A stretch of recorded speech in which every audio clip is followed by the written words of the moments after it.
So good evening. Actually, next important topic in budget is cash budget. ये आपका हमें आता है क्वेश्चन में. कैश बजट क्या होता है? Generally we have to budget for the cash requirement. Why do we need cash? For meeting our day to day expenditures. So cash budget में क्या करेंगे, क्या क्या डेट में कैश आएगा और क्या क्या डेट में कैश जाएगा, what will be my closing balance of cash, यही निकलना है. सो मेरे को अगर उसके लिए अगर कुछ करना है तो I have to do that. आपको अगर किताब में अगर देखेंगे cash budget will be in your 383. Okay. Generally हमारा कैश बजट करने के लिए, कोई भी बजट करने के लिए there will be opening balance plus receipts minus payments. This will become your closing balance. ठीक है. ये अगर मंथली है, suppose if you do for April this will go as opening balance in the May. आ रहा है कि नहीं? ठीक है. सो कैश बजट हम जब करेंगे, हमारा intention is to see our cash available for making different payments. इसके लिए मैं देखूंगा मेरा ओपनिंग बैलेंस रहेगा. There may be several receipts by my company. बहुत सोर्स है. What are the likelihood of receipts? Main is our sales.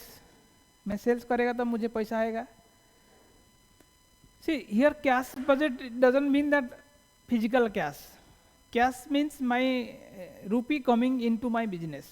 It may be in the form of bank account और in the cash account. ठीक है. मेरा bank में पैसा आएगा तभी तो मैं डिस्पर्स करेगा.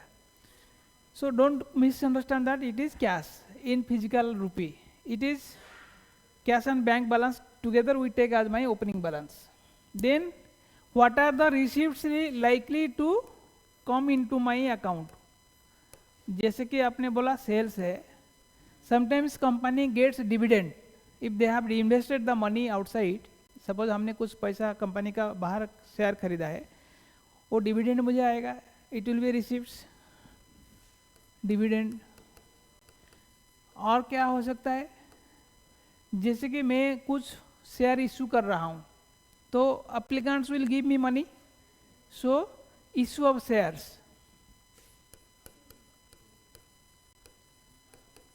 सिमिलरली और क्या हो सकता है? मेरे पास कुछ पुराना असेट है, हम उसको बेच दिया, पैसा आया. Any form which helps me to money coming in, we have to take into account. Sale of scrap और assets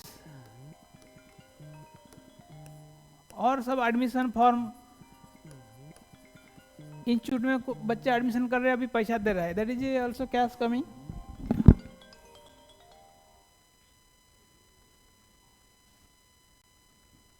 ठीक है. So these are the different things which will be added to the opening balance. So I get a total amount. This will be a amount. From that money I will start making my payments. एक company का payments क्या हो सकता है? Cash payments, salary, wages, rent, और दूसरा कुछ machine purchase किया. जो यहाँ सेल ऑफ थिंग्स की जगह में परचेज ऑफ थिंग्स हो गया, परचेज ऑफ गुड्स, मटेरियल खरीदा. तो ये सारा मेरा पेमेंट्स है. कुछ भी पेमेंट करें. हाँ. So if I do any payment outside, then यहाँ से पैसा चला गया. Then suppose this is A, B, this is C, it will be, this is D. Sorry, ये आएगा आपका सी. क्लोजिंग बैलेंस आएगा A plus B minus C will be D. D is your closing balance. ठीक है. इस महीने का closing balance अगले महीने का ओपनिंग बैलेंस होगा. ऐसे आपको करते जाना पड़ेगा। मंथ वाइज अगर दिया है 6 मंथ्स के लिए, आपको 6 टू लाइन काट के करना है। क्वार्टरली दिया है तो 3 महीना का करना है। You may gate month wise और ए पीरियड वाइज, आपको क्वेश्चन में दिया जाएगा। This is about making. यहाँ पे कभी कभी माइनस भी बैलेंस आ जाता है, आएगा कि नहीं आएगा? आ सकता है। When we are doing a business, sometimes my payments are more than receipts, तब I have to take overdraft from the bank. Bank has to lend me the money, otherwise from where I give the money? In that case what we do, मैं receipt में जाके loan from my bank, वो भी मेरा कुछ arrangement है, overdraft, I can draw overdraft, working capital overdraft I can also take. अगर ये minus closing balance आता है तो then यहाँ पे there will be overdraft balance, minus balance. ठीक है? So these are the basic things you should know before doing the cash budget.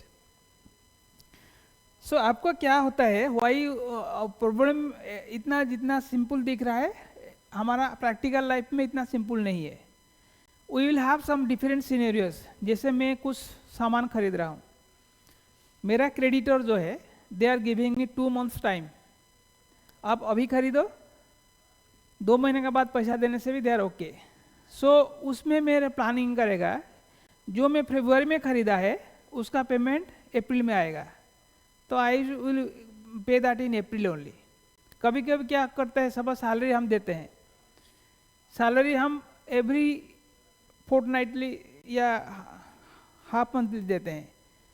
पहला 15 दिन होने के बाद नेक्स्ट 15 दिन में देता है, नेक्स्ट 15 दिन का नेक्स्ट महीना में देता है. सो ये महीने का जो सैलरी है वी हैव टू सी इस महीना में कितना पे आउट हो रहा है, अगले महीने में कितना pay out, accordingly we have to do the calculations. So ये सारे चीज आपको आपका प्रॉब्लम में दिया जाएगा. All scenarios will be given. आपको केयरफुली ये अकाउंट बनाना है बस, और कुछ नहीं है. Cash budget is very simple. Only you have to plot the scenarios properly in the statement. कभी मान लीजिए लिखा जाए कि in the month of April only there will be A dividend which will receive. So April में जाके आप receipt में डालिए, जो भी अभी मैं बेच दिया बट उसका पैसा अप्रैल में आएगा, तो अभी बेचने से भी पैसा नहीं आएगा. सो you should consider what is the actual पे आउट पीरियड. कौन सा पीरियड में पैसा आएगा या कौन सा पीरियड में पैसा जाएगा, वो मेरे को in cash budget I have to calculate. ठीक है? अभी कैश बजट का अभी हमें एक प्रॉब्लम करने से पता चल जाएगा. Let us do a problem. जैसे कि ये इलस्ट्रेशन दिया है आपका, इलस्ट्रेशन 8 देखिए.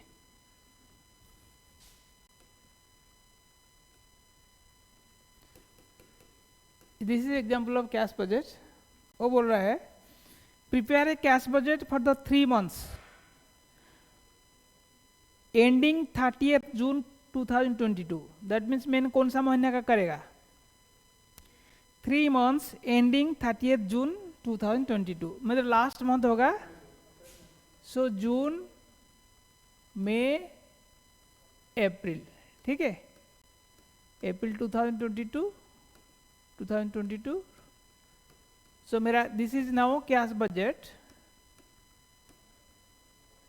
For April to June. ये मेरा ये हेडिंग ऊपर आएगा. ठीक है? 3 महीना मैंने ऐसे डाल दिया.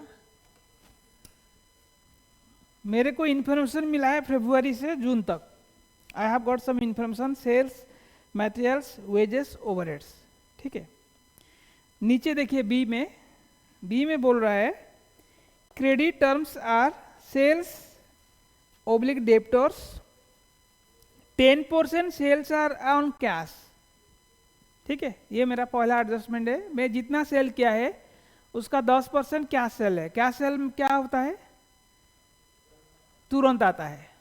as soon as the sale is done, money is coming. That means मेरा जितना सेल्स है 14,000 suppose sales is for February, in February itself उसका 10% पैसा मेरे को मिल गया है. After 10% what is the remaining amount, 50% of the credit sales are collected next month. That means मैं यहाँ से निकालेगा कितना मेरा क्रेडिट सेल्स है, उसका 50% नेक्स्ट मंथ में आएगा and balance in the following months. तो मेरे को 3 महीना में आता है। पहला महीना आ जाता है 10%, सेकेंड में क्या आता है, नॉट 50%, टोटल माइनस 10% का 50%। क्रेडिट सेल्स कितना है 90%, सो 90% का 50%, 45% ऑफ द ओरिजिनल वैल्यू। ऐसे आपको करना पड़ेगा, और दिस माइनस 10% इंटू 50%। तो देन नेक्स्ट 50, ये इसका वर्किंग्स आपको करना पड़ेगा। डू द वर्किंग्स, ऐसे बना दिया है आपको। देखिए सेल्स का वर्किंग्स किया होगा,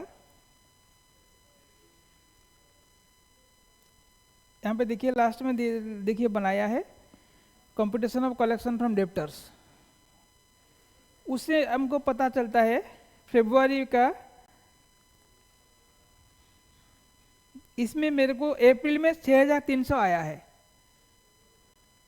मेरे अप्रैल में जो करे हुआ, why I am doing this calculation फरवरी का, इसीलिए जरूरी है कि फरवरी का some portion of sales I will be collecting in April. So वो जो 10% है, I am not interested.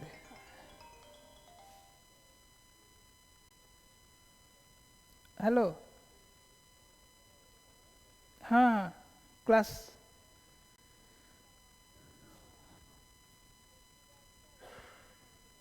Cancel है गला पुन कोठी हवा।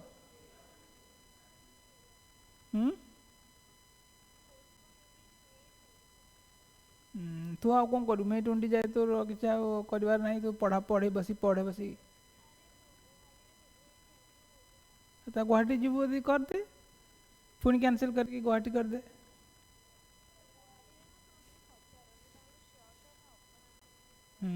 तो सेठी केते पिला एडमिशन करचंदी, मत नंबर दे मु पचाए क्लास पर फोन करी। क्लास पर फोन करी, ठीक है। So this is way we have to do the workings. अभी let us draw the budget. Opening balance, let it be A, ठीक है। So opening balance is given, cash and bank balance on 1st April is expected to be 6000। तो मेरे को मई and June में नहीं दिया है, I have to find out, ठीक है। अभी वहां से विल ऐड रिसिप्ट्स।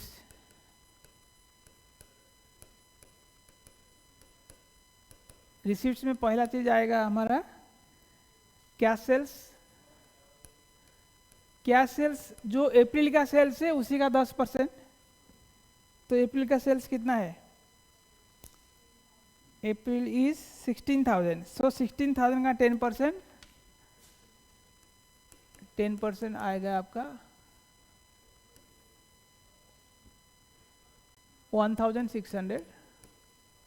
सिमिलरली मई का लिख दीजिए, कितना होगा 1,700, 1,800। देन यहाँ पे भी लिख सकते हो क्रेडिट सेल्स कलेक्शन।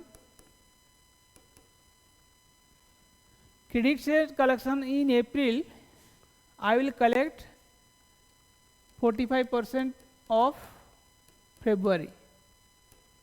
अप्रैल में आएगा, ठीक है। पहला आएगा फरवरी का।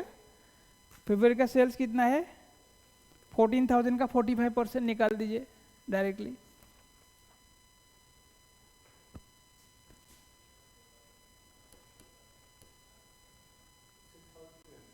सिमिलरली आप मार्च का 45%,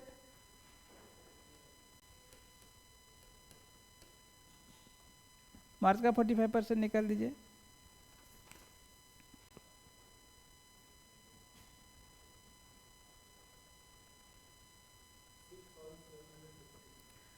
$6,750 एंड अप्रैल का 7,200, ठीक है। अभी देखिए क्रेडिट सेल्स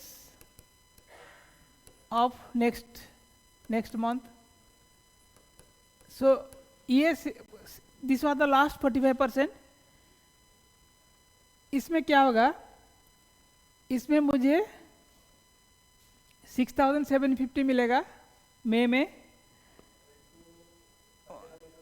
और पहले का 6,300 मिलेगा। ठीक है, नहीं ऐसा नहीं, अप्रैल में इसका पहला 6,750 मिलेगा। यहाँ पे सेकेंड ये मिला फर्स्ट, ये मिला सेकेंड, ये पहला मिला, ये मिला, ये 7,200 इसका मिला, देन ये सेकेंड मंथ में मिला। नाउ नेक्स्ट मंथ क्या सेल हुआ है जून महीना का, सो हम मई का 50% लेगा इधर, 45%। मई का कितना 45%? 7,650। उसका और 50% जुलाई में आएगा, तो हम छोड़ दिया, हम जून तक करना है। तो मेरे को रियलाइजेशन फ्रॉम क्रेडिटर्स ये दोनों लाइन पे आ गया। ये समझ में आया? This is okay. I have directly plotted this without doing the workings. तो सेल्स मेरे को कलेक्शन इतना हो गया। तो अगर आप टोटल करेंगे तो आपका जो नोट में दिया है वही आएगा। नेक्स्ट एक दिया गया है, और क्या रिसिप्ट है? Plant and machinery will be installed in February 22, so it is a expenditure. Dividend at 5% on preferential share capital of 2 lakh will be paid on 1st June. ये हम लोग डिविडेंड देंगे, ठीक है, sweetly expenditure. Advance to be received for sale of vehicle 9,000 in June. Advance to be received, तो advance मेरे को मिलेगा, I will get some advance. कब मिलेगा? जून में मिलेगा। एडवांस फॉर व्हीकल ये जून में मुझे मिलेगा 9,000 रुपीज। ठीक है। Dividend from investment amounting to 1,000 expected to be received in June. Dividend expected in June is 1,000। और कुछ रिसिप्ट नहीं है, सो मैं यहाँ पे क्लोज करूँगा। ए है, बी का टोटल कर दीजिए, टोटल रिसिप्ट्स।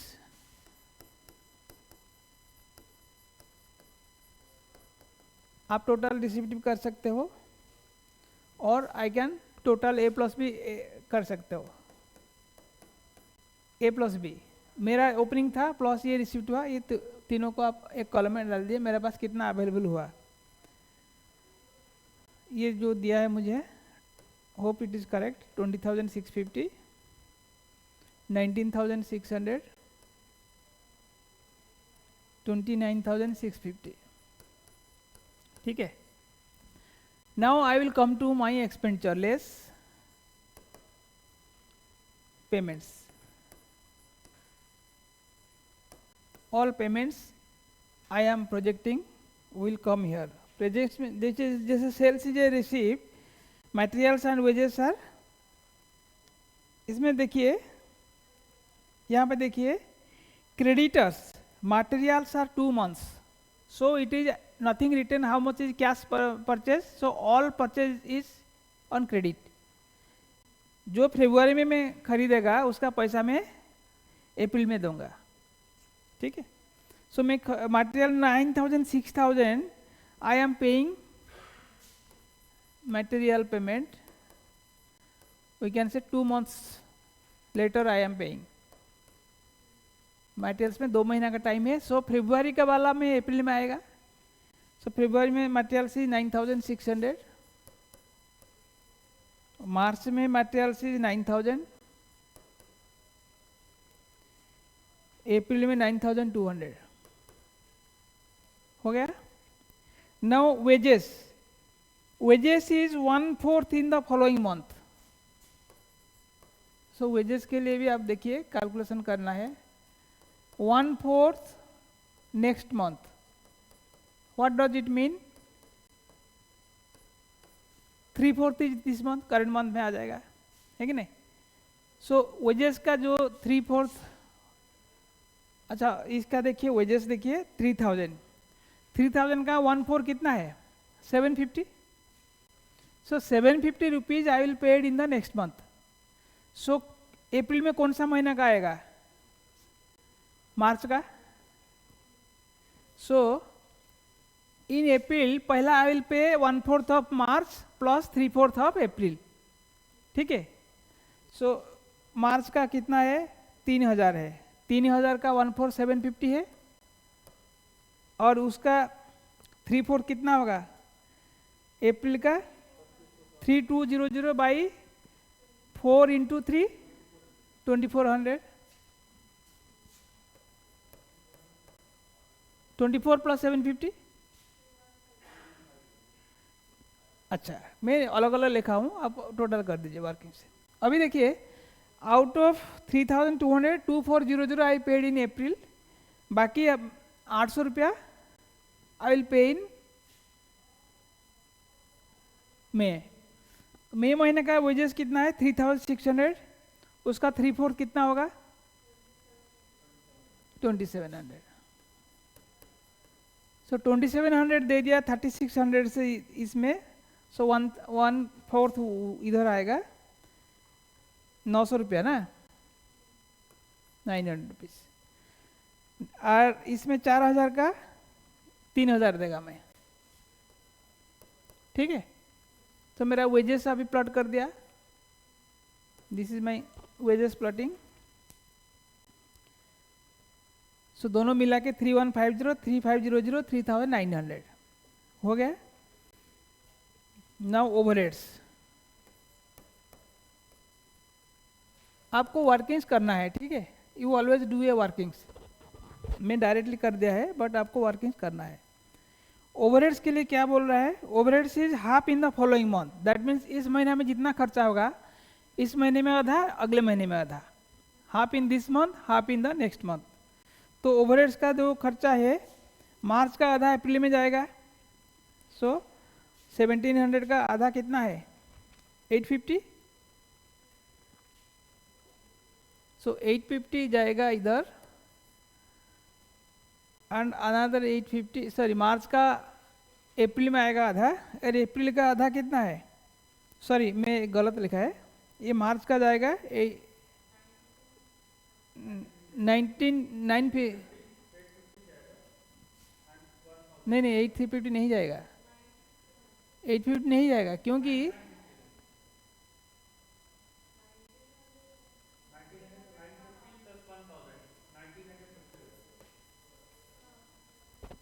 ये क्या था 9600 700. नहीं ये क्या था 2400 था. तो ओवरहेड से जाएगा पहले 950 प्लस 1000. सो 1000 इधर आधा दिया है, यहाँ जाएगा 1000 प्लस 1100. सो यहाँ पे जाएगा 1100 प्लस 1150. ठीक है. मेरा ओवरहेड से अकाउंटिंग हो गया है. बाकी तो इंस्टॉलमेंट दिया है. Installation plant and machinery will be installed in February 22 at a cost of 96,000. ठीक है. फरवरी में होगा.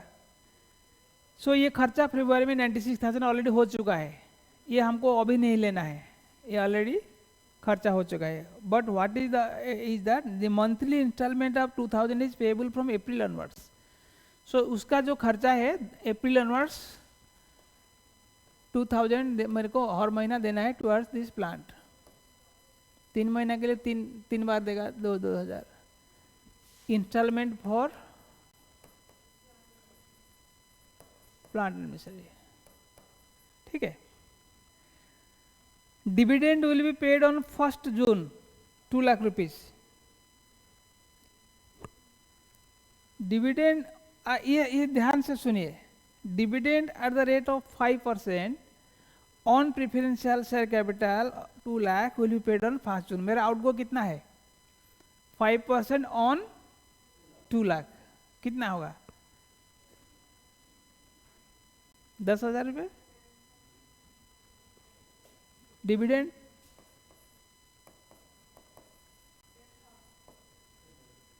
ऑन प्रिफरेंशियल शेयर 5% देगा, ये जून में देगा 10,000 रुपया। हो गया मेरा everything, all my adjustments are put in place, सब कुछ ले लिया मैंने। तो अभी I will total my expenditure, यहाँ से यहाँ तक ऐड कर दीजिए, what is my total expenditure, खाली एक्सपेंडिचर को ऐड करिए, ठीक है। टोटल पेमेंट्स, इसको हम एक्सपेंडिचर नहीं लिखेंगे, पेमेंट लिखेंगे। कैश में पेमेंट एंड रिसिप्ट लिखेंगे, ठीक है। पेमेंट्स कितना आएगा, रिसिप्ट कितना आएगा। सो पेमेंट्स कितना हुआ, सारे चीज़ मैंने ऐड कर दिया यहाँ से यहाँ तक, 9,600 प्लस 700, 2,600, 1,900, 2,000, 16,700। अच्छा, पहले सारे चीज़ लिख दीजिए, ये हो गया 16,700, ये हो गया 16,600, ये हो गया 27,350। अभी मान लीजिए मेरे पास 20,650 was the total balance, out of that I have spent 16,700, तो माई क्लोजिंग बैलेंस कितना है, दिस माइनस दिस, जैसे ये हो गया ए बी, कितना हुआ 3,950 रुपया। This is my closing balance of April, I plot this here आज ओपनिंग बैलेंस ऑफ मई। तो इसमें ये दोनों ऐड कर दीजिए, ये तो मैं बाद में लिखेगा, आई थिंक ये इस ऐड करने से 19,600 होगा, 19,600 अभी आएगा, ठीक है। ऐड कर दीजिए 3,950, 1,700, 6,750 प्लस 7,200,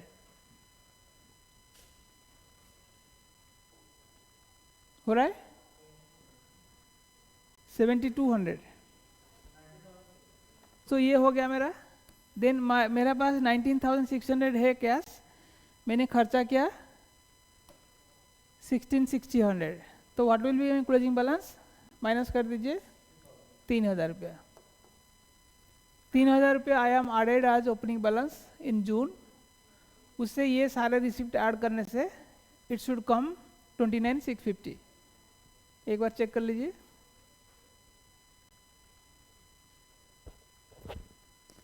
ये फिगर आ गया 29,650,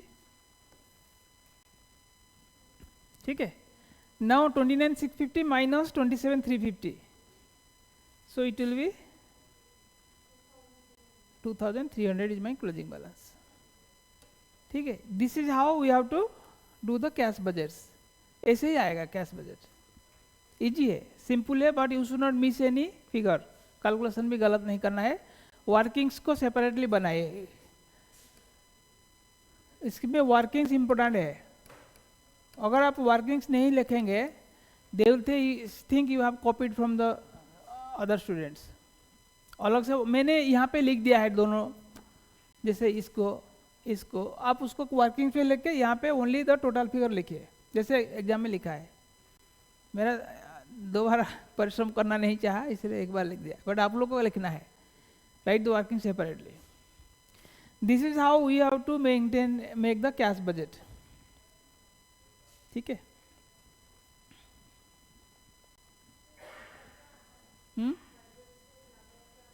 बजट से ज़्यादा पहला फ्लेक्सिबल बजट आएगा, देन प्रोडक्शन और सेल्स बजट का एक आएगा, देन कैश बजट आएगा, फ्लेक्सिबल ज़्यादा आएगा। फ्लेक्सिबल बजट में थोड़ा वैरायटी ज़्यादा आता है, बिकॉज आपको डिफरेंट लेवल में जब कैलकुलेशन करेगा, फिक्स्ड, सेमी वेरिएबल उसको कैसे ट्रीट कर रहा है, वो बेसिकली दे टेस्ट, उसमें थोड़ा टेस्टिंग है। इसमें क्या है, इसमें इट इज जस्ट ये क्या है, ये थोड़ा क्लरिकल हो जाता है, इसमें ज़्यादा कुछ मेहनत नहीं है। Only you have to read the adjustments properly. यहाँ पे भी कभी गलती कर देते हैं, वर्डिंग्स घुमा फिरा के थोड़ा लिख देगा तो अब कन्फ्यूजन हो जाएगा। Only this adjustments, cash budget में एडजस्टमेंट्स को आपको थोरोली पढ़ना है, वो अंडरस्टैंड हो गया, मैं कहाँ प्लॉट करूँगा पता चल गया, बस इतना ही है, कौन सा महीना में कौन सा फिगर डालूंगा, व्हाट इज द लॉजिक। ठीक है, जैसे डिविडेंड लिख दिया है, जैसे यहाँ पे प्रेफरेंस शेयर लिख दिया है, आपको वो फिगर तो जनरेट करना पड़ेगा। अब 2 लाख लिख दिया, किसी बच्चे ने 2 लाख भी लिख देगा, if you do not understand the concept आप 2 लाख भी लिख देगा, गड़बड़, पूरा सब गड़बड़ है। ऐसे करते हैं बच्चे, मिस्टेक का बहुत चांसेस है। ये 10,000 रुपया जो हमने डाला है डिविडेंड ऑन 5%, अगर 3% लिखा तो ये फिगर अलग होता, 8% लिखा तो फिगर अलग होता। सो बेसिकली आपको flexible cash then production budget, बाकी बजट में they can give their own scenario, मोटा मोटी आपको बजट करना आना चाहिए। प्रोडक्शन आया था तो प्रोडक्शन का नहीं भी आ सकता है, इसका मतलब नहीं आपको प्रोडक्शन नहीं पढ़ेंगे, प्रोडक्शन इजी है, तो इजी है तो आप ये दोनों पढ़ के जाइए आराम से, प्रोडक्शन तो इजी है। सो आ गया तो रिपीट, अगर सेल्स बजट भी आ सकता है, मास्टर बजट आ सकता है, 3-4 बजट भी वो करने के लिए बोल सकता है। So you should know everything, but your focus should be on this two, flexible and cash. Cash budget का जितना भी डिफिकल्ट क्वेश्चन है आप करिए, छोड़िए उसका adjustments. When you are reading any problem, आपको ये एडजस्टमेंट ही टैकल करिए, नॉर्मल कुछ मत करिए ना, see the adjustments, how to solve it, कैसे सॉल्व किया है। More adjustments you practice, it will help us to, उसी से कुछ तो आ जाएगा, कभी कभी नया नया वेराइटी ऑफ ट्रीटमेंट आ जाएगा। सो आपको उसी हिसाब से ध्यान करना पड़ेगा। ठीक है, ये जितना हो गया है हो गया है। Next class we will start standard costing. ठीक है, स्टैंडर्ड कॉस्टिंग में ज़्यादा टाइम लगेगा। इस बार आपको ग्रुप 1 में नहीं पढ़ाया था, नया चीज़ ओवरहेड पढ़ाना पड़ेगा, वो बहुत इंपॉर्टेंट है, वो जाते जाते 2-3 क्लास लगेगा। बहुत बच्चे उसी में गलती करते हैं, बट वो बहुत इंपॉर्टेंट है, इजी मेथड में आप कर पाएंगे। ठीक है, आई थिंक आपका नेक्स्ट, मेरा डिले हो गया, अदरवाइज नेक्स्ट क्लास का फैकल्टी आ गया है। ठीक है, we will close with this. Today खाली कैश बजट पढ़ाया, ज़्यादा कुछ नहीं पढ़ा पाया। ठीक है, ओके देन, बाय बाय।